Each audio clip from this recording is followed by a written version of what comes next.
अभी जो आपने सुना वो एक पैशाचिक भाषा में पढ़ा गया मंत्र था जो आर्द्र म्लेच्छ के अनुयायी प्रयोग करते हैं। आज हमें अपने शोध के मध्य एक YouTube वीडियो मिला जो 6 वर्ष पहले किसी व्यक्ति ने अपलोड किया था। यद्यपि उस व्यक्ति ने जिस प्रकार की अंग्रेजी का प्रयोग किया है वो विशुद्ध अंग्रेजी भी नहीं है आज की प्रचलित शैली में, और मुझे लगता है कि किसी अफ्रीकन भाषा का समावेश करते हुए उसने कहा है।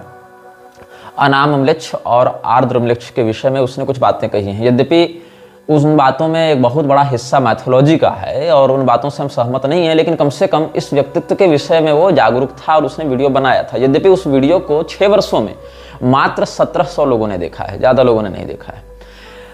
और आप इस वीडियो को रोककर, अभी जो आप वीडियो देख रहे हैं, हमारा यह जो अनुभाग आप देख रहे हैं, इसको रोककर YouTube पर जाएं। मैं जो कह रहा हूं उसको सर्च करें। जो सर्च करना है उस शब्द को मैं स्क्रीन पर भी दिखा दूंगा। ADRAMELECH space ENN space SATANIA आर्द्र म्लेच्छ इन सैतानिया, इस शब्द को आप सर्च करें। आपको एक वीडियो मिलेगा जिसमें आर्द्र म्लेच्छ का एक यंत्र दिया हुआ है और उसका एक मंत्र दिया हुआ है। लगभग 1 घंटे तक उस मंत्र को दोहराया गया है। यद्यपि उस मंत्र के भी अधिक श्रोता नहीं है, लगभग 2000 श्रोता ही होंगे इतने वर्षों में। लेकिन जिस सिस्टम में आप काम कर रहे हैं, जब मैंने ये श्रृंखला प्रारंभ की थी तो मुझे ये बिल्कुल नहीं पता था कि इस प्रकार की बातें भी इंटरनेट पर उपलब्ध हैं। मतलब आर्द्र म्लेच्छ का यंत्र मंत्र इत्यादि भी लोगों ने सार्वजनिक किया है किसी माध्यम से। ये मुझे उस समय संज्ञान नहीं था। जो कि मेरा जो शोध है उसका 80% हिस्सा अपने साधनात्मक माध्यम से और प्रकाशित पुस्तकों के अध्ययन के माध्यम से है। 20% हिस्सा इंटरनेट से प्राप्त होता है। इसीलिए मैं इंटरनेट पर अधिक सर्च करके या इंटरनेट पर अधिक क्या कहते हैं उसको, वीडियो इत्यादि अन्य कॉन्स्पिरेसी थ्योरिस्ट के देखकर अपनी बातें नहीं कहता हूं। इसीलिए कई बार मेरी कही बातों में कुछ बातें तो अन्य लोगों से मिलती जुलती मिलेंगी तथ्यात्मक दृष्टि से, लेकिन बहुत कुछ बातें हैं जो नवीन मिलेंगी आपको, जो नई मिलेंगी, या जो प्रकाशित पुस्तकें हैं वो PDF के रूप में उपलब्ध नहीं होते हैं इंटरनेट पर। ऐसे भी बातों को आप इस अनुभाग में सुन रहे होंगे। तो जो हम इन के विषय में बता रहे थे, इन क्या है? पैशाचिक भाषा के मंत्रों को वो लोग इन कहते हैं, ENN। तो इन जो है वो आर्द्र म्लेच्छ को प्रसन्न करने के लिए जिस प्रकार के मंत्रों का प्रयोग किया जाता है, उस प्रकार के मंत्रों का एक उदाहरण हमने आपको बताया। आर्द्र म्लेच्छ के अभियान को बढ़ाने के लिए एक सोसाइटी की स्थापना की गई थी जिसका नाम था थियोसॉफिकल सोसाइटी। ये थियोसॉफिकल सोसाइटी भारत में बहुत सी संस्थाओं के साथ मिलकर कार्य करती थी, जिसमें एक संस्था आर्य समाज भी थी, प्रार्थना समाज भी, ब्रह्म समाज भी और सत्यशोधक समाज भी। जो महादेव गोविंद रानाडे का प्रार्थना समाज या सत्यशोधक समाज, या इधर राजा राम मोहन राय वाला ब्रह्म समाज जो पहले आत्मीय सभा के नाम से भी कुछ दिन चला था, दयानंद सरस्वती के द्वारा स्थापित आर्य समाज, या DAV समूह जो लाला हंसराज इत्यादि ने स्थापित करवाया था। और DAV समूह में दयानंद एंग्लो वैदिक ये रखा गया था। DAV जो शब्द है उसका क्या अर्थ है? दयानंद एंग्लो वैदिक, मतलब ये वेदों को पुराणों से तोड़ना चाहते थे, लेकिन वेदों को अंग्रेजियत से जोड़ना चाहते थे, इसीलिए एंग्लो वैदिक शब्द का प्रयोग किया। श्रुति स्मृति पुराणोक्त बातों पर हम निष्ठा रखते हैं, श्रुति स्मृति पुराण, इस क्रम से हम अनुसरण करते हैं शास्त्रीय परंपरा का। लेकिन इन्होंने एंग्लो वैदिक अपनाया। इन्होंने अंग्रेजियत और वेद को एक साथ दिखाने का प्रयास किया। पुराणों को वेदों के साथ दिखाने का प्रयास नहीं किया, अपितु पुराणों को तो एक सिरे से दयानंद ने अप्रामाणिक ही कहना प्रारंभ किया। पुराण उपपुराण ये सब मिथ्या जाल ग्रंथ हैं, ऐसा उसने कह दिया था। तो एक दल कार्य करता था। इस दल में अलग अलग पीढ़ियों के 32 लोग सम्मिलित थे। 32 लोगों में जो 32वां नाम है वो जब इसमें सम्मिलित हुआ तो ये दल बिखरने लगा। ऐसे तो पिछली पीढ़ी के लोग मरते गए थे, लेकिन इस दल के क्रियाकलापों में एक अवरोध आया। वो 32वां नाम किसका था ये हम आपको बताएंगे।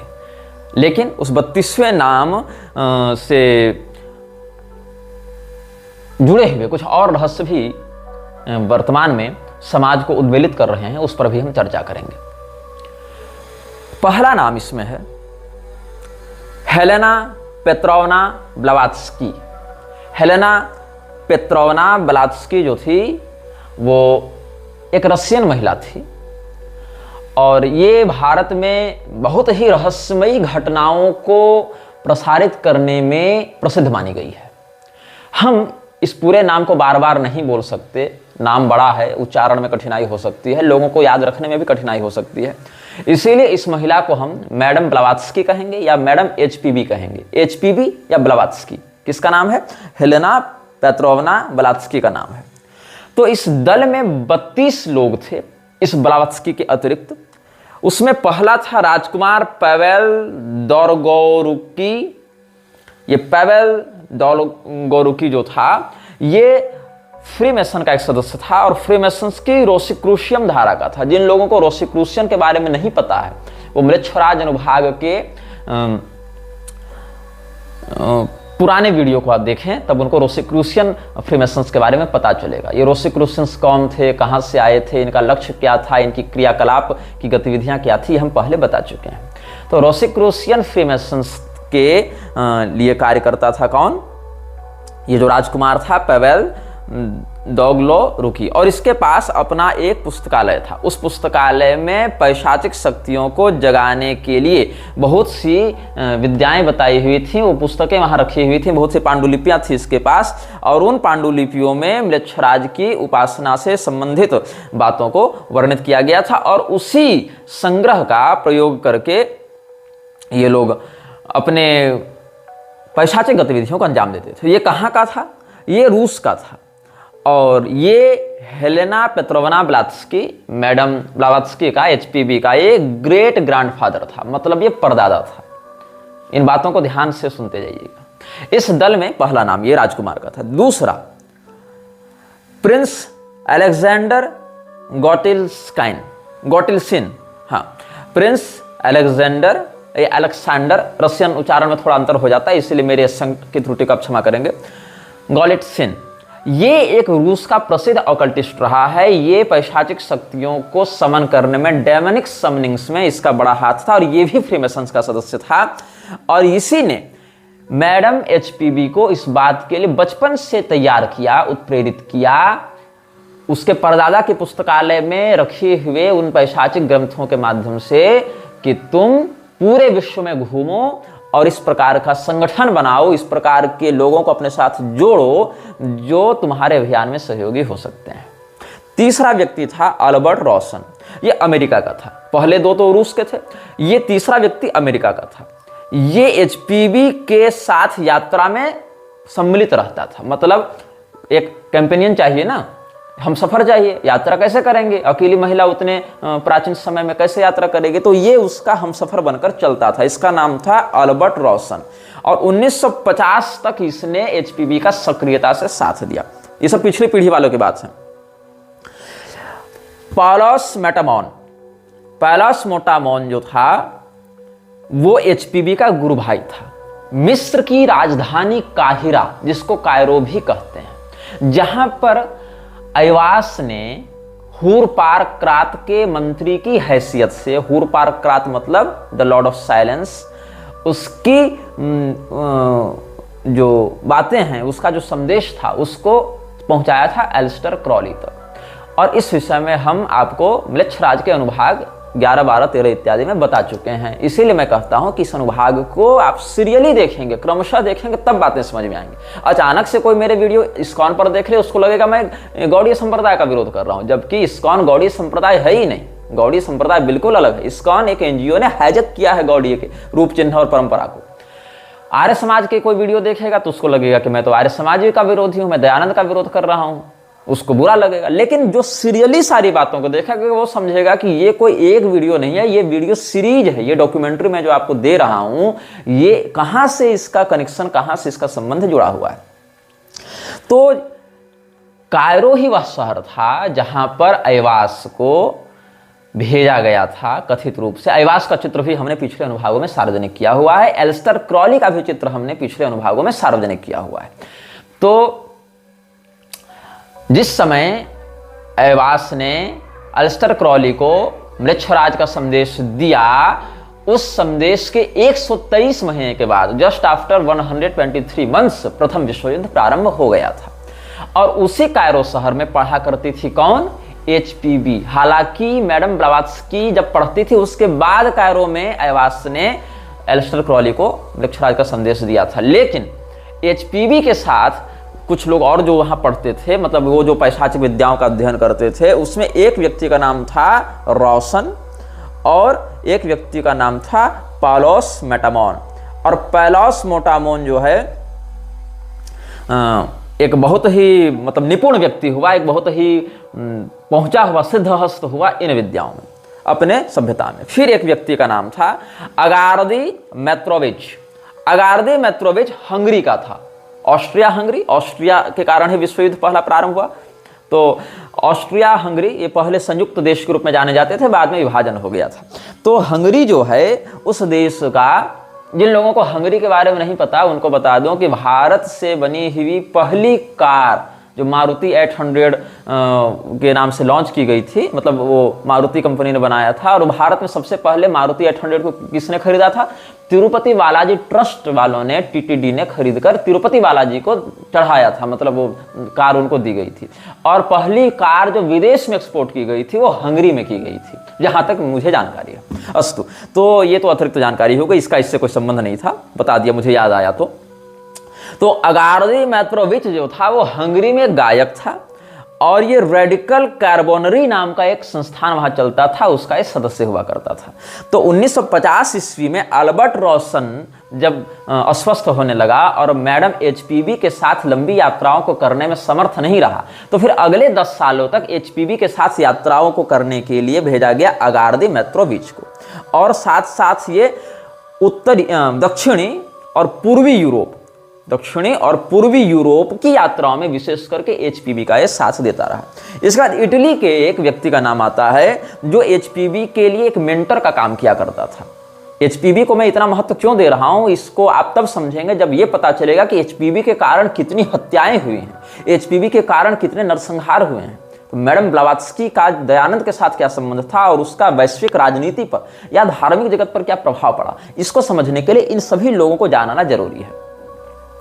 तो HPB के साथ पूर्वी और दक्षिणी यूरोप की यात्राओं में हंगरी का एक ओपेरा सिंगर था, वो साथ में रहता था, जो रेडिकल कार्बोनरी नामक दल के लिए भी काम करता था और उसका नाम था अगार्दी मेत्रोविच। इसके बाद एक और व्यक्ति है जो इटली का था, ये तो हंगरी का था, इटली का मैं बता रहा हूं, जो मेंटर रहा HPB का, वो मेत्रोविच और सॉथेरन के साथ भी रहता था।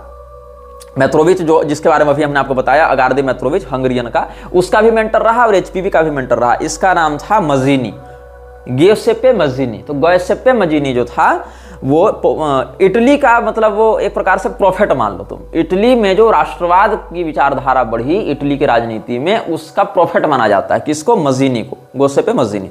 इसके बाद पोलैंड का एक व्यक्ति था, पोलैंड का एक कबालिस्ट, मतलब एक प्रकार से वहां क्षेत्रीय तांत्रिक था, कबालिस्ट, जिसे ऑकल्टिस्ट होते हैं वैसे कबालिस्ट होते हैं। तो ये पोलिश था, मतलब पोलैंड का था, और ये HPB के साथ कायरो में मिला और इसका नाम था लुई मैक्सिमिलियन बैम्स्टाइन। और बाद में ये अल्जीरिया चला गया। इसका ये पोलैंड का कैबलिस्ट था, तांत्रिक, ये बाद में अल्जीरिया चला गया, वहां पर ये पढ़ाने लगा तंत्र विद्या। इसका नाम था लुई मैक्सिमिलियन बिम्स्टाइन और वहां पर जाकर इसने अपना नाम बदला। इसने तंत्र विद्या सीखी कहां से थी? कायरो से, मिस्र के काहिरा शहर से, कायरो में इसने तंत्र विद्या सीखी थी। किसके साथ सीखी थी? HPB के साथ सीखी थी। और ये मैडम HPB का ये गुरु भाई एक प्रकार से लगा। और ये जो लुई मैक्सिमिलियन बिम्स्टाइन था, ये बाद में चला गया कहां? अल्जीरिया। वहां पर ये तंत्र विद्या सिखाने लगा। और इसके पास तंत्र विद्या सीखने कौन आते थे? इसके पास तंत्र विद्या सीखने के लिए द मदर मीरा अल्फासा आती थी, जो अरविंदो के साथ मिलकर मातृ सदन की स्थापना करती है। मीरा अल्फासा पर हम अरविंदो स्पेशल एपिसोड में बता चुके हैं। मीरा अल्फासा का पहला विवाह कैसे हुआ? एक पेंटर से हुआ, फिर वो तलाक उसको देकर एक फौजी से विवाह करते ही वो फौजी फ्रीमेसन्स का सदस्य था, और उस फौजी ने इसी अल्जीरिया में आकर मैक्स थियन नामक एक व्यक्ति से तंत्र विद्या सीखी थी, और मैक्स थियन ने ही परिचय कराया था मीरा अल्फासा का उसके दूसरे पति से। और यही मैक्स थियन पहले लुई मैक्सिमिलियन वाइन्स्टाइन के नाम से जाना जाता था, और बाद में इसने अपना नाम अल्जीरिया में जाकर मैक्स थियन कर लिया था। तो ये जो पॉल एंटनी रिचर्ड था, वो जो मीरा अल्फासा का दूसरा पति था, और मीरा अल्फासा भी उसकी दूसरी पत्नी थी, ये दोनों मैक्स थियन के ही शिष्य थे, और मैक्स थियन इनको तंत्र विद्या सिखाया करता था। और मैक्स थियन वास्तव में कौन था? पोलैंड का रहने वाला एक तांत्रिक जिसका नाम था लुई मैक्सिमिलियन विम्स्टीन, यही था मैक्स थियन। और मैक्स थियन गुरु भाई किसका था? मैडम HPB का। और उसी शहर में ये लोग तंत्र विद्या सीखा करते थे, मिस्र की राजधानी काहिरा में, जहां पर ऐवास ने अल्स्टर क्रॉली को मृक्षराज का संदेश 3 दिनों तक दिया था। अब कनेक्शन समझ में आ रहा है तुम लोगों को? खैर, अब इसके बाद पर्शिया का एक राजनेता, साथ ही उसको वहां के धार्मिक सुधार आंदोलन का जनक भी माना जाता है। ये 30 साल तक HPB के साथ यात्राएं करता रहा पूरे मुस्लिम जगत में। मिडिल ईस्ट में इसने HPB को घुसाने में बहुत काम किया है।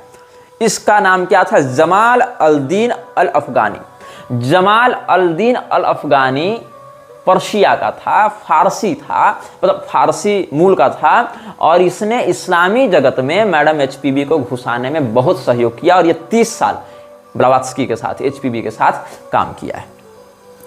फिर एक नाम आता है इजिप्ट के ही, मिस्र के ही एक जर्नलिस्ट का, जिसको पेरिस में, मतलब उसको निकाल दिया गया था बाद में, वहाँ की सरकार ने, मिस्र की सरकार ने उसको निकाल दिया गया था, क्योंकि उसकी गतिविधियां सामने आने लगी थी और लोगों के सामने उसके रहस्य खुलने लगे थे। ये चेला किसका था? इसी अल-अफगानी का चेला था, जो जमाल अद-दीन अल-अफगानी जो था पर्शिया का, उसी का चेला था, उसी का शिष्य था जेम्स सानुआ, जो मिस्री था। और मिस्र में वो जर्नलिज्म किया करता था, पत्रकारिता किया करता था, लेकिन इसको वहाँ से निकालकर वहाँ की सरकार ने बाहर भेज दिया था, और ये फिर पेरिस में अपना जीवन बिताता है। याद रखेंगे, मीरा अल्फासा का जन्म भी पेरिस में हुआ था, यद्यपि वो भी मिस्री और तुर्की मूल के यहूदी परिवार से थी, और मिस्री मूल की जो एक उसकी ब्लड लाइन थी, वहाँ से उसका जन्म हुआ था, लेकिन जन्म पेरिस इत्यादि में बताया जाता है उसका। और वहीं पर फिर जेम्स सैनिया पूरी जिंदगी बिताता है, जो मिस्री व्यक्ति था और जो जमाल अल-दीन अल-अफगानी का चेला था। इसके बाद रसिया के ही एक व्यक्ति का नाम आता है, जो सानुआ का बड़ा निकटवर्ती मित्र था। ये जो जेम्स सानुआ के बारे में हमने बताया, जो मिस्री था ना, अफगानी का चेला, उसका एक परम मित्र था जिसका नाम था लिदिया पास्कोव। तो लिदिया पास्कोव एक रूसी लेखक था, और एक मतलब शोध करता था, खोजी व्यक्ति था, एक्सप्लोरर था एक प्रकार का ये। और ये जो जेम्स सानुआ का मित्र था लिदिया पास्कोव, ये भी HPB के साथ मिलकर इस संगठन में काम करता था। फिर HPB के साथ एक व्यक्ति मिलता है, ऑटोन लियाटो। ऑटोन लियाटो HPB के साथ न्यूयॉर्क में मिलकर काम कर रहा था, और मास्टर हिलेरियन के नाम से इसका वर्णन कहीं कहीं संकेत में किया है HPB ने। इसके बाद कैथनेस की काउंटेस, जैसे काउंट होता है ना, काउंट ड्रैकुला को जानते हैं कि नहीं आप लोग? काउंट ड्रैकुला भी एक व्यक्तित्व हुआ करता था, जिसके विषय में बहुत सी रहस्यमयी बातें चलती हैं। वो एक शासक हुआ करता था काउंट ड्रैकुला, और उसके विषय में कुछ ऐतिहासिक तथ्य भी हैं, लेकिन 80% बातें मैथोलॉजी में आती हैं, लेकिन 20% बातें सच हैं। वो एक वास्तविक व्यक्ति था। तो काउंट और काउंटेस, जैसे Lord and lady, emperor and empress, king and queen, Duke and duchess, ऐसे कहीं कहीं वर्णन आता है ना। तो वैसे count and countess male female के लिए, तो ये काउंटेस कहाँ की थी? कैथनेस की थी, और ये मैरी इसका नाम था। लेकिन ये फ्रांस के लोगों को आर्थिक रूप से बहुत मदद करती थी, और ये फारस के आध्यात्मिक गुरुओं के प्रभाव बहुत आती थी। लेकिन अध्यात्म तो वहाँ है नहीं, हमने आपको सरलता में बताने के लिए कह दिया, स्पिरिचुअल वहाँ शब्द प्रयोग करेंगे उसके लिए। वो स्पिरिट्स पर विश्वास करते हैं ना, तो स्पिरिट्स एक्चुअली आत्मा का पर्याय नहीं हो सकता है। स्पिरिट की अवधारणा बिल्कुल अलग है, आत्म तत्व की अवधारणा बिल्कुल अलग है। Spirit can be merge and omnified with God, but atma can be merge and omnified with Brahm, अद्वैत दृष्टि से। खैर, इस विषय पर बाद में आएंगे, या आवश्यकता पड़ेगी तो छोड़ भी देंगे। तो मैरी जो थी, कैथनेस के काउंटेस के रूप में जिसकी सत्ता चली थी, वो भी HPB को बहुत कोऑपरेट करती है। इसके बाद एक नाम आता है ब्रिटेन के शोधकर्ता लेखक का, और बाद में जो एक थियोसोफिस्ट भी बना था उसका नाम था sir Richard Burton. Sir Richard Burton Britain का एक लेखक था, शोधकर्ता था, खोजी व्यक्ति था। ये भी एचपीवी के साथ मिलकर काम करता था। इसके बाद अल्जीरिया का अमीर, जैसे वहाँ शेख होते हैं, अमीर होते हैं, अभी कतर के अमीर के साथ कैसे मोदी जी एकदम तुम मिले दिल खिले और जीने को क्या चाहिए कर रहे थे। तो इसका नाम था, अल्जीरिया के अमीर का नाम था अब्देल कादेर। तो अब्देल कादेर को निकाल दिया गया था अल्जीरिया से। ये दमस्कस में जाकर फिर अपना काम आगे बढ़ाने लगा और ये सूफी बन गया, फ्रीमेसन से भी चला गया। और इसकी मित्रता किससे थी? ब्रिटेन के खोजी सर रिचर्ड बर्टन से। तो सर रिचर्ड बर्टन की मित्रता किससे थी? एचपीवी से थी। और दूसरी ओर उसकी मित्रता थी अल्जीरिया के निर्वासित अमीर जो दमस्कस में रहता था, अब्देल कादेर से। तो अब्देल कादर ये दोनों मित्र हो गए। तो ये सब कड़ियाँ कैसे, ये सब मैंने लिखकर, शोध करके, क्रॉस वेरीफाई करके फिर अपने पास लिखकर डॉक्यूमेंटेड करके रखा है, वहीं से मैं पढ़कर आपको बता रहा हूँ। इसके बाद ब्रिटेन का एक राजनेता, राजनीतिज्ञ कहें उसको, कूटनीति विशारद, जिसको डिप्लोमेट भी कहते हैं, जैसे भारत में सुषमा स्वराज एक डिप्लोमेट की हैसियत से काम करती रही, अभी एस जयशंकर काम कर रहा है डिप्लोमेट की हैसियत से, कुछ मामलों में शशि थरूर इत्यादि भी डिप्लोमेसी निभाए हैं बहुत मामलों में। तो ऐसे ही ब्रिटेन का एक डिप्लोमेट इजिप्ट में काम करता था जो अफगानी के साथ मिला हुआ था। अफगानी कौन? वही जो पर्शिया का एक धार्मिक सुधार आंदोलन का नेता बना हुआ था, जमाल अद्दीन अल अफगानी, जो जेम्स सेनुआ का गुरु था और जेम्स सेनुआ लिदिया पास्को का मित्र था। ये सब एचपीवी के ही ग्रुप के लोग हैं। तो ये जो व्यक्ति था ब्रिटिश डिप्लोमेट इजिप्ट में जो रहता था, उसका नाम था राफेल बॉर्ग। और राफेल बॉर्ग जो है वो 1870 से लेकर 1880 तक, जिस समय दयानंद, सत्यार्थ प्रकाश इत्यादि पर बहुत सक्रियता से कार्य कर रहा था, उस समय ये एचपीवी के साथ बहुत सक्रियता से कार्य कर रहा था। भारत में थियोसॉफिकल सोसाइटी को बढ़ाने के लिए मिस्र से सपोर्ट दे रहा था ये भारत में उस संस्था के गतिविधियों को। और ये कायरो में ही जो फ्रीमेसन्स का लॉज था, कायरो मैसोनिक लॉज, यहां वो काम करता था, यहां उसकी सक्रियता थी अफगानी के साथ मिलकर। राफेल बॉर्ग जो ब्रिटिश डिप्लोमेट था। इसके बाद एक नाम आता है अमेरिकी स्पिरिचुअलिस्ट का, और इसका नाम था जेम्स पेबल। जेम्स पेबल ही वो व्यक्ति था जिसने आर्य समाज को और थियोसॉफिकल सोसाइटी को एक करने में जी जान लगा दी थी। James payable. जेम्स पेबल्स एक अमेरिकी था और वहां पर वो लेक्चर दिया करता था स्पिरिचुअलिटी पर। तो स्पिरिचुअलिटी पर लेक्चर देते देते वो दयानंद से जुड़ा और एचपीवी से तो पहले से जुड़ा हुआ था। तो उसको यह समझ में आया कि वस्तुतः दयानंद जो करना चाहता है वही तो एचपीवी भी करना चाहती है। दयानंद जिस चीज को लागू करवाना चाहता है भारत में, जिस बात को लेकर ये चल रहा है, हम भी उसी को लेकर चल रहे हैं। इसीलिए हम दोनों को साथ में हाथ मिला लेना चाहिए। तो मैडम ब्लावात्स्की को दयानंद सरस्वती के साथ जोड़कर आर्य समाज और थियोसॉफिकल सोसाइटी के गठबंधन में एक बहुत बड़ा हाथ किसका रहा? जेम्स पेबल्स का। इसके बाद एक ब्रिटिश व्यक्ति का नाम है जो इमिग्रेंट था, न्यूयॉर्क में रहता था, ये भी जर्नलिस्ट था और ये भी फ्रीमेसन्स का सदस्य रहा, बहुत प्रोमिनेंटली उसके लिए काम करता था। रोसिक्रूसियन सोसाइटी का भी सदस्य रहा और ये एक समाजवादी व्यक्ति था और रोशन के साथ भी इसका बहुत निकटवर्ती संबंध रहा था। और ये व्यक्ति फाउंडिंग मेंबर भी रहा थियोसॉफिकल सोसाइटी का। इसका नाम था चार्ल्स सॉथरन। चार्ल्स सॉथरन एक ब्रिटिश आप्रवासी था जो न्यूयॉर्क में रहता था। फिर मॉस्को के एक जर्नलिस्ट का हम नाम लेना चाहेंगे। इस रूसी का नाम था मिखाइल कातकोव।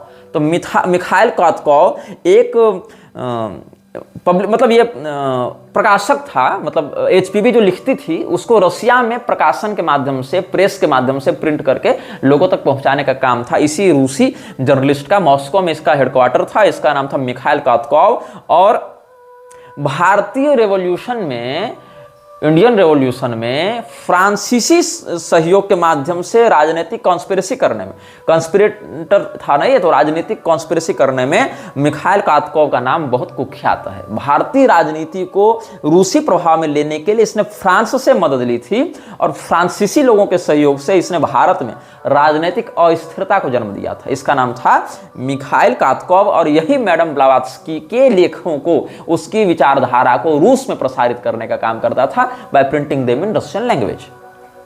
इन नामों को आप गूगल में सर्च करेंगे तो आपको बहुत कुछ जानकारी मिलेगी, लेकिन चूंकि इस विषय को हम ज़्यादा लंबा नहीं खींच सकते, एक एक व्यक्ति पर भी एक एक वीडियो बन सकता है, लेकिन अब आपको हम नाम बता दे रहे हैं, उसकी लोकेलिटी बता दे रहे हैं, उसके काम बता दे रहे हैं। मतलब ये नाम है, ये उसका जन्मस्थान या कार्यक्षेत्र रहा, और ये उसका मुख्य केंद्र बिंदु रहा कार्य का। तो ये सब आप 3 बातें जान गए, 3 बातों से आप फिर उसकी पूरी कुंडली निकाल सकते हैं।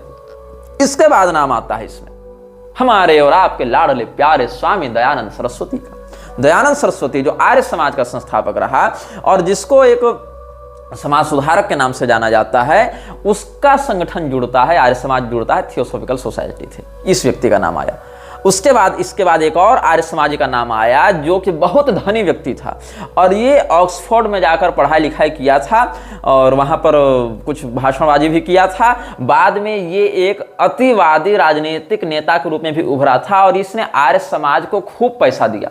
इसने आर्य समाज के साथ साथ थियोसॉफिकल सोसाइटी को भी खूब पैसा दिया, और इसने वो पैसे कई बार सोने में दिए, not in currency but in gold.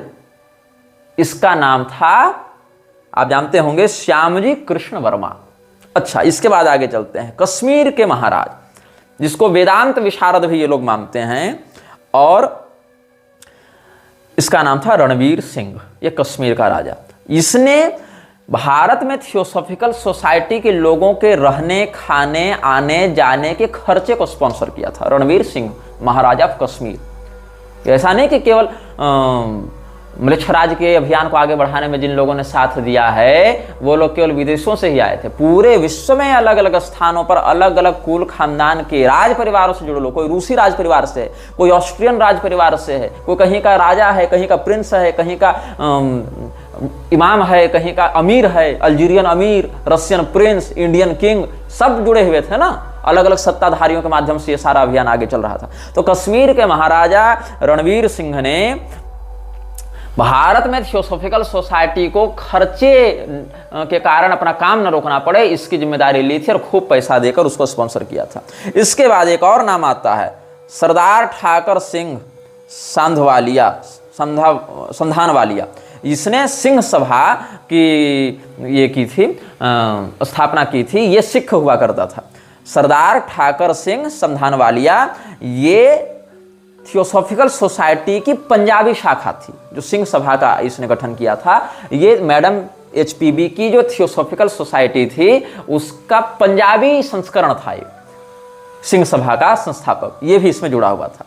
तो इसमें हिंदू लोग भी थे, रणवीर सिंह जैसे लोग और श्यामजी कृष्ण वर्मा जैसे लोग। इसमें ऐसे लोग भी थे जो खुद को हिंदू तो नहीं मानते थे उस रूप में, लेकिन आर्य के रूप में स्थापित करते थे, जैसे दयानंद सरस्वती जैसे लोग। इसमें क्रिश्चियंस भी लगे हुए थे, इसमें यहूदी भी लगे हुए थे, इसमें रूसी भी थे, इसमें फ्रांसीसी भी थे, इसमें अमेरिकन भी थे, इसमें ब्रिटिश भी थे, इसमें अल्जीरिया के लोग भी थे, इसमें मिस्री लोग भी थे, इसमें तुर्की के लोग भी थे, इसमें ईरानी लोग भी थे। समझ रहे हो तुम कैसे ये संगठन आगे बढ़ा है। इसके बाद इसमें इंदौर के होलकर महाराज भी सम्मिलित थे। तो ये जो है वो न्यूयॉर्क से HPB के गतिविधियों को माइग्रेट करके भारत में स्थापित करने में होलकर के तात्कालिक महाराज का बहुत नाम था, बहुत काम रहा। और ये TS के साथ, मतलब TS मतलब थियोसॉफिकल सोसाइटी के साथ एक सीक्रेट अलायंस में थे ये होलकर के महाराज। इसके बाद सिंह सभा का एक को फाउंडर जो था, जो कि संधानवालिया का बड़ा परम मित्र था, उसका नाम था बाबा खेम सिंह बेदी। तो बाबा खेम सिंह बेदी जो है वो ठाकर सिंह के साथ, सिंह सभा के संस्थापक के साथ मिलकर ब्रिटेन की सत्ता के विरुद्ध भी कई बार गतिविधियों में लिप्त पाया गया था। अब देखो बात ऐसी है कि एक और ये लोग ब्रिटेन की सत्ता का विरोध करते थे क्रांतिकारी स्वतंत्रतावादी आंदोलनों के माध्यम से, किंतु दूसरी ओर ब्रिटेन की सत्ता का जो मूल उद्देश्य था भारत को ईसाईयत की ओर ढकेलना, उसके लिए भी थियोसॉफिकल सोसाइटी इत्यादि के साथ मिलकर ये कार्य किया करते थे। बाहर से ये स्वतंत्रता सेनानी लगते थे, अंदर से ये हिंदू धर्म के जो सनातनी शास्त्रीय परंपरा है उसके विरुद्ध कार्य करते थे। तो इससे क्या होता था कि जो लोग अंग्रेजों के विरुद्ध ही हैं वो भी इन लोगों के प्रभाव में आकर अंग्रेजों का विरोध करने के बहाने ही सही, लेकिन अपनी कुल परंपरा से दूर होते जाते थे। मूल उद्देश्य वही है कि हम अपनी सनातन परंपरा से दूर होते जाएं, अपनी शास्त्रीय आर्ष मर्यादा से दूर होते जाएं। इसी को कभी गुड़ खिलाकर, कभी जहर चटाकर, जैसा व्यक्ति माहौल देखे उस प्रकार से ये लोग करते रहते थे। इसके बाद एक और नाम आता है सरदार दयाल सिंह मजीठिया। ये जो था पॉलिटिकल लीडर था पंजाब में और एक सिख व्यक्ति था। ये एक फिलेंथ्रोपिस्ट था, एक परोपकारी कर सकते हैं, लोकोपकारी व्यक्ति। वहाँ एनजीओ टाइप का ये चलाता था, ये भी इसमें जुड़ा हुआ था। इसके बाद एक बंगाली का नाम आता है। कश्मीरियों का बता दिए, मराठियों का बता दिए, गुजरातियों का बता दिए, कृष्ण वर्मा इत्यादि का, और पंजाबियों का बता दिए, इधर मध्य प्रदेश वालों को बता ही दी। अब बढ़ते हैं बंगाल की ओर। यहाँ पर था एक व्यक्ति सुरेंद्रनाथ बनर्जी।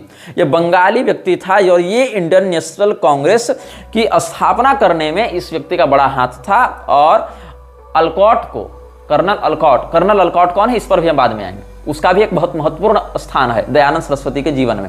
तो कर्नल अलकॉट के साथ मिलकर इंडियन नेशनल कांग्रेस की स्थापना में, जिसमें एओ ह्यूम भी रहा, उसमें ये महादेव गोविंद रानाडे जो प्रार्थना सभा का रहा संस्थापक, उसका भी बड़ा उसमें हाथ माना जाता है। तो सुरेंद्रनाथ बनर्जी जो बंगाली रिफॉर्मर माना जाता है उसको, जो कि मजीनी से बड़ा प्रभावित रहा।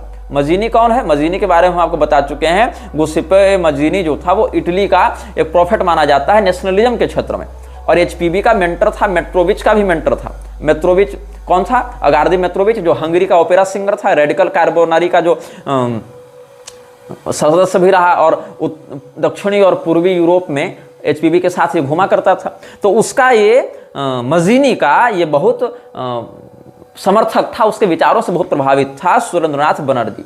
ये भी इसमें घुसा हुआ था। इसके बाद अब हम श्रीलंका की ओर चलते हैं, बौद्धों की ओर। इसमें बौद्धों का एक दल घुसा हुआ था जो सिंहली बौद्धों का बड़ा धर्मगुरु था, मठाधीश था। उसका नाम था सुमंगल उनानसे। तो सुमंगल उनानसे जो था वो बौद्धों का एक बहुत बड़ा धर्मगुरु हुआ करता था श्रीलंका में। और ये व्यक्ति इतना प्रभावी था उस क्षेत्र में थियोसॉफिकल सोसाइटी को आगे बढ़ाने के लिए कि थियोसॉफिकल सोसाइटी ने इसको अपने उपाध्यक्ष की मानद उपाधि दे रखी थी। मतलब वो उपाध्यक्ष भले नहीं था, लेकिन उपाध्यक्ष के लेवल का अधिकार सम्मान उसको दिया गया था। किसको? सुमंगल उन्नान्से को।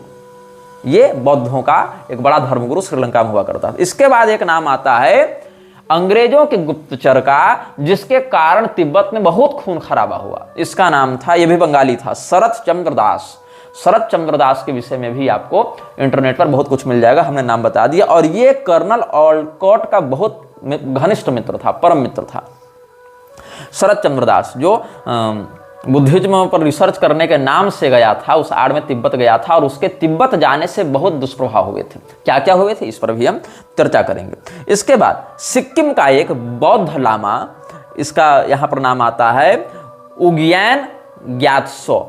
उग्येन ग्यात्सो के साथ जो घटनाएं घटित हुई वो बहुत दुर्भाग्यपूर्ण रहीं, और ये शरत चंद्र दास का सहयोगी था। जब शरत चंद्र दास तिब्बत में जाकर रिसर्च कर रहा था, ये सब तिब्बत गए क्यों थे, रिसर्च करने गए क्यों थे, ये समझ रहे हो? ये सारे अलग अलग लोग, कोई किसी समाज की स्थापना कर रहा है, कोई किसी एनजीओ का स्थापना कर रहा है, कोई कहीं पॉलिटिकली लेक्चर दे रहा है, कोई कहीं गायक है, कोई कहीं जर्नलिस्ट है, कोई शोध करता है, कोई कहीं का अमीर है, कोई राजा है, कोई प्रिंस है। मतलब ये अलग अलग डाइवर्सिटी देखो तुम, इनके कार्यक्षेत्र कितने अलग अलग थे।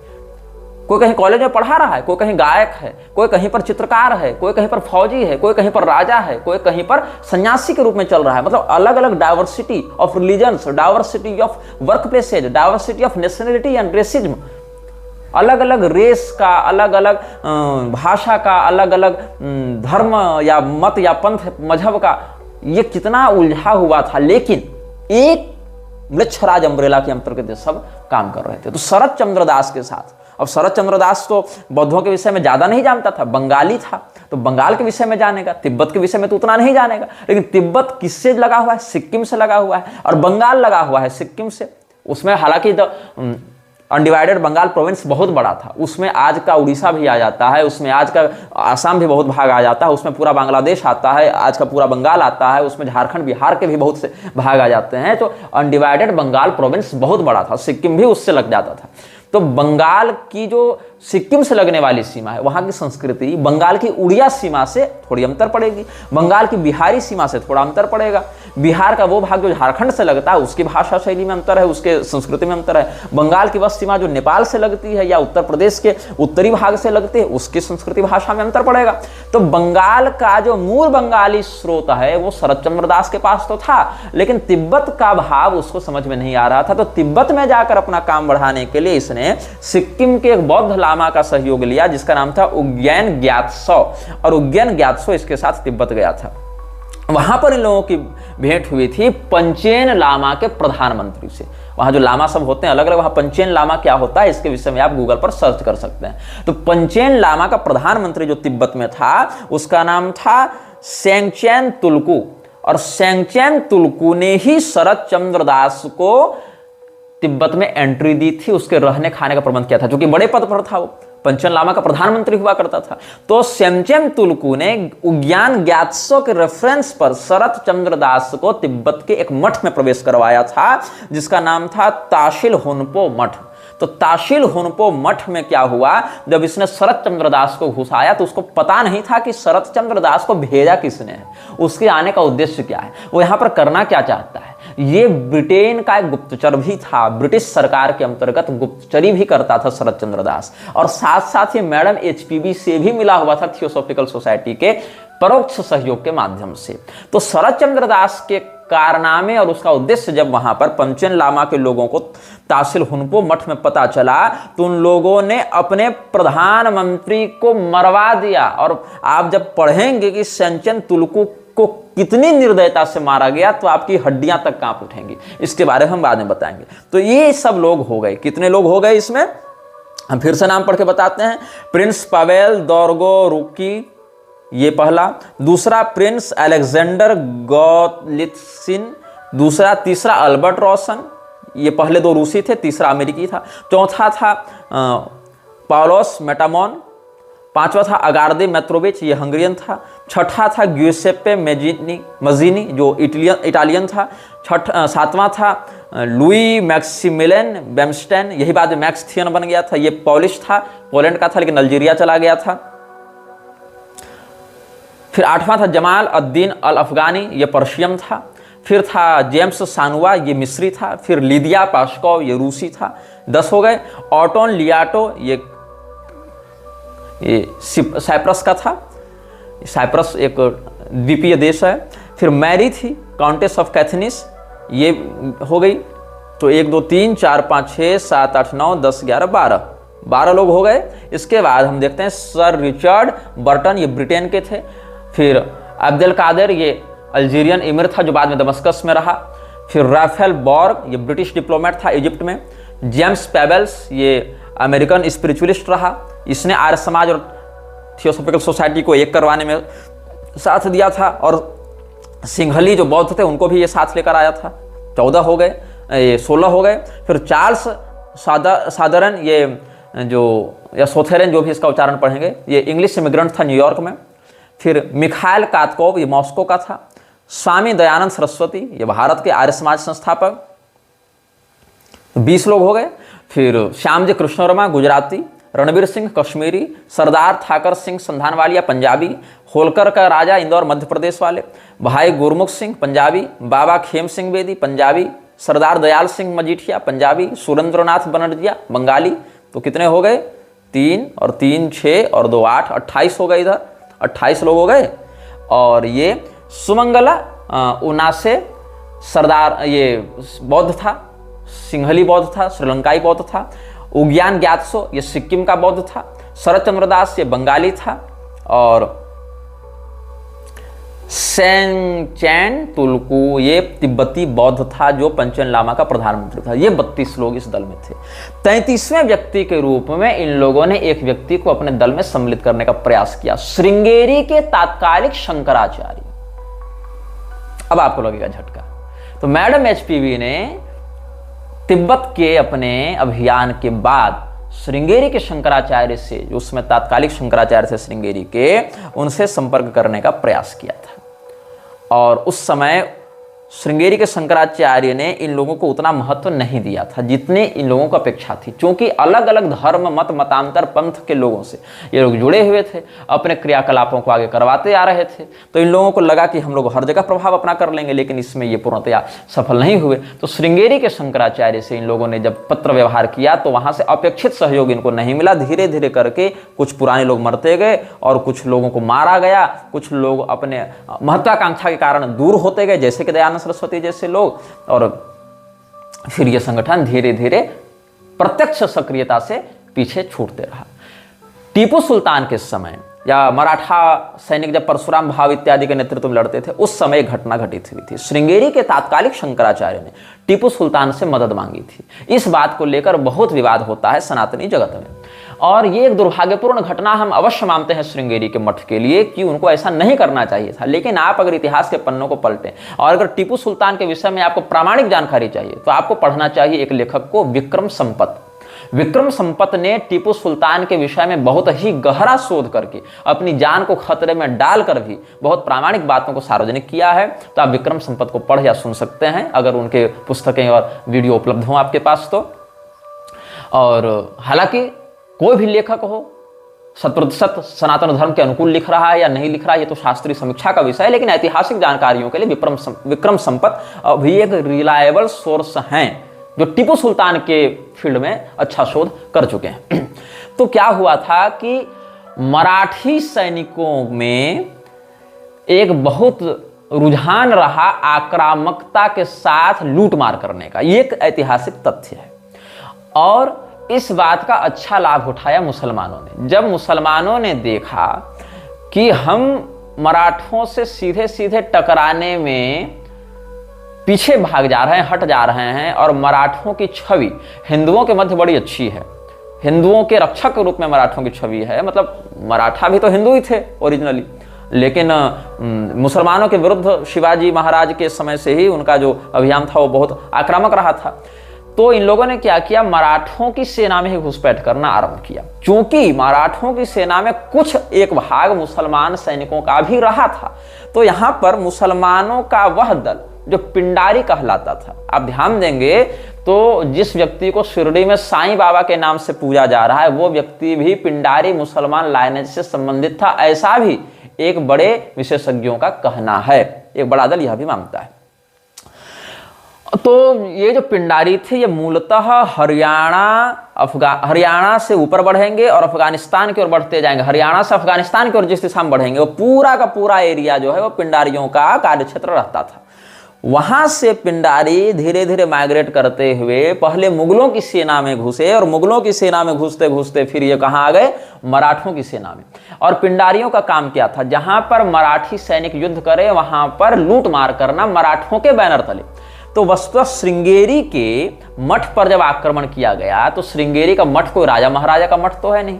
श्रृंगेरी का मठ क्या है, वो एक ऐसा संस्थान है जो संस्थान धार्मिक कार्यों के लिए जाना जाता है, न कि सैन्य गतिविधियों के लिए जाना जाता है। तो वहां पर कोई सुरक्षा की विशेष व्यवस्था थी नहीं, लेकिन धन संपदा इत्यादि जो श्रृंगेरी के संस्थान में है वो तो किसी भी राजा महाराजा को लज्जित करने के लिए पर्याप्त है। तो इन्होंने सोचा कि हम सैकड़ों हजारों लोगों को मार के या उनसे मार खा के जो संपदा लूट रहे हैं, बड़े बड़े दुर्गों पर आक्रमण करके, उससे अच्छा है कि हम श्रृंगेरी के ही शंकराचार्य के मठ पर हमला करते हैं, और इससे क्या होगा कि हमको बिना अधिक सैन्य क्षति के ही अच्छा खासा धन मिल जाएगा। तो मराठों की सेना में जो पिंडारी मुसलमान थे उन्होंने मराठों के बैनर तले आक्रमण कर दिया श्रृंगेरी मठ पर, और श्रृंगेरी मठ में बहुत लूटमार की, भगवती की मूर्ति इत्यादि भी क्षतिग्रस्त की, वो भी लूट मार करके वो सब ले गए। तब अब मराठों से तो उम्मीद की नहीं जा सकती है कि आप हमें बचाइए, क्योंकि सेना तो उनकी ही है, बैनर झंडा तो उनका ही है, नारा तो परशुराम भाव इत्यादि का ही लग रहा है। और ये मुसलमान हैं, इनके साथ कौन व्यक्ति लड़े, क्योंकि ये तो खुद हिंदुओं की बैनर तले लड़ने आए हैं और हमारे पास श्रृंगेरी में अपनी सेना तो है नहीं कि हम लड़ें उनसे। तो मजबूरी में इन लोगों को मैसूर से टीपू सुल्तान से मदद मांगनी पड़ी, और टीपू सुल्तान की हालत उस समय बहुत खराब थी। एक तरफ से अंग्रेज मार रहे थे जो कि बढ़ोतरी की ओर थे, एक ओर से उसको मार रहा था जो मराठा सैन्य दल है वो मार रहा था। उसका स्वयं का जो जनाधार है उसके क्रूर गतिविधियों के कारण और हिंदू विरोधी निर्णयों के कारण समाप्त हो रहा था। तो न टीपू सुल्तान के पास अंग्रेजी समर्थन प्राप्त था, न टीपू सुल्तान के पास मराठों का समर्थन प्राप्त था, न टीपू सुल्तान के पास उसकी खुद की हिंदू जनता का, जो जिस क्षेत्र में वो शासन कर रहा था वहां के हिंदू जनता का समर्थन प्राप्त था। तो मिला जुलाकर टीपू सुल्तान को चाहिए था एक मौका जिससे वो अपने क्रेडिटिबिलिटी को रिवाइव कर सके। तो टीपू सुल्तान ने एक साथ 3 निशाने साधे।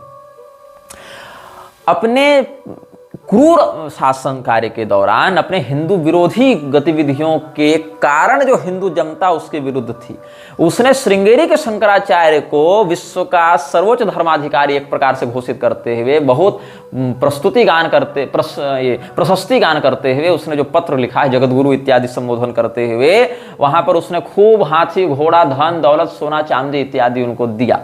इससे क्या हुआ, श्रृंगेरी मठ की जो लूटमार थी वो जो है क्षतिपूर्ति उनकी हो गई। प्लस जो पिंडारी मुसलमान थे उन्होंने देखा कि टीपू सुल्तान कोऑपरेट कर रहा है श्रृंगेरी मठ के साथ, और श्रृंगेरी मठ पर आक्रमण करने के कारण जो परशुराम भाव इत्यादि मराठा सेना नायक हैं, वो सब हमसे पहले ही नाराज हैं। चूंकि जब मराठा सेना नायकों को, जो हिंदू सेना नायक थे, उनको जब पता चला कि श्रृंगेरी मठ में जाकर हमारे सेना के बैनर तले पिंडारी मुसलमानों ने लूटमार की है, तब उनको बुरा लगा। उन्होंने श्रृंगेरी के शंकराचार्य से क्षमा प्रार्थना करने के लिए अपनी क्षतिपूर्ति के साथ दूत इत्यादि भेजे, लेकिन तब तक श्रृंगेरी के शंकराचार्य संपर्क स्थापित कर चुके थे टीपू सुल्तान से। अब ब्रीफ एलायंस हो चुका था दोनों के मध्य।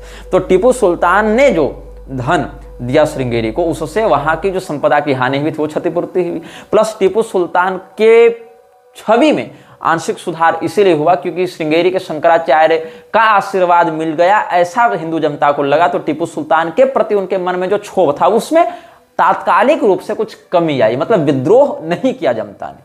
और साथ साथ टीपू सुल्तान के सैन्य बल में भी हिंदुओं की निष्ठा बढ़ी, जिससे अंग्रेजों को थोड़ा समय और लगा टीपू सुल्तान को पूर्णतया उखाड़ फेंकने में। तो मराठों का, टीपू सुल्तान का और अंग्रेजों का जो आपस में संघर्ष था, इसमें एक बिंदु यह बन गया कि पिंडारी मुसलमानों ने अधीरता का परिचय देते हुए श्रृंगेरी के शंकराचार्य के मठ पर आक्रमण किया, जिससे मजबूर होकर हिंदुओं से तो मदद मांगने जा नहीं सकते क्योंकि वही लोग की सेना का बैनर लेकर ये लोग आए थे। तो मजबूरी में उनको टीपू सुल्तान से मदद मांगनी पड़ी, उसके लिए यज्ञ इत्यादि करना पड़ा। तो ये एक दुर्भाग्यपूर्ण घटना श्रृंगेरी के मठ में हुई, जहां पर हिंदुओं की सेना के बैनर तले मुसलमानों के आक्रमण के कारण उनको एक दूसरे टायरेंट से मदद मांगनी पड़ी। ये एक दुर्भाग्यपूर्ण घटना हुई, हालांकि ऐसा नहीं होना चाहिए था। फिर भी जो हुआ उससे हम मना नहीं कर सकते, इंकार नहीं कर सकते हैं, जो कि ऐतिहासिक तथ्य है। आपको अच्छा लगे या बुरा लगे, लेकिन उन बातों को स्वीकार करना पड़ता है। यह वीडियो जल्द ही हटा दिया जा सकता है। कृपया थर्ड पार्टी ऐप्स का उपयोग करके डाउनलोड करें। आप इस वीडियो को अपने चैनल पर फिर से अपलोड भी कर सकते हैं।